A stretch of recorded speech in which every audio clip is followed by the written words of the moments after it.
A robust method for working out this question is to find the LCM, the lowest common multiple of 25 and 45. Because that will tell us like the next multiple up after 8 a.m. essentially. So how can I do this? Well, I can write them as a product of prime factors. And these are quite small numbers, so it's not too bad. 45 is 9 times 5, which is 3 times 3 times 5. Okay, so that's all its prime factors, a product of. And then 25 is 5 squared, so I can write that as 5 times 5. And note how I've laid it out. I've done it in such a way that I can put a little ring around the pair, and that comes in useful. For example, the highest common factor we see immediately is 5, even though we're not asked that here.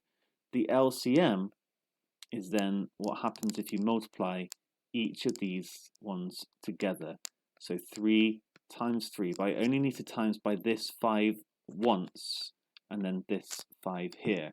Now, why is that? Because I can see that actually this lowest common multiple, this bit is 45. It's 45 times 5. It's definitely a multiple of 45.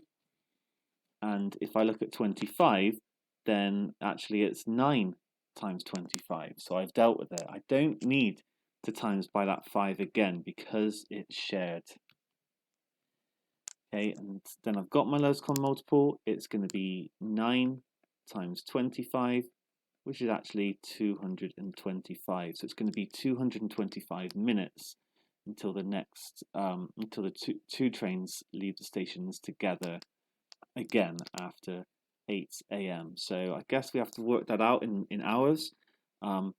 So it's going to be, I mean, we could use our calculator for this, but it's going to be 60 minutes is 1 hour, 120 is 2 hours, 180 is 3 hours, and then there's going to be 45 minutes left over. So it's going to be 11:45. I did that quite quickly. And you could do it directly with your calculator. You could do 225 divided by 60, and that gives you 3.75. You've just got to remember that 0.75 is not 75 minutes. It's 3/4 of an hour, 0.75 of an hour. So you can maybe get rid of the 3 and do 0.75, and you either know it's 45 minutes, or if you're not sure, times by 60 and you'll get your 45 minutes. So again, we get 3 hours, 45 minutes, add that to the 8 a.m. to give the 11:45. Of course, the other way, like if you really don't like these sorts of methods, you're not confident with it, then of course you can just write down the train times. You can literally go 8:25, 8:50, and so on. And then for the 45 minutes, it'll be 8:45, 9:30, and you literally just keep going until you'll get to 11:45 for both, and then you'll know that's the lowest, that's the next time it's going to happen.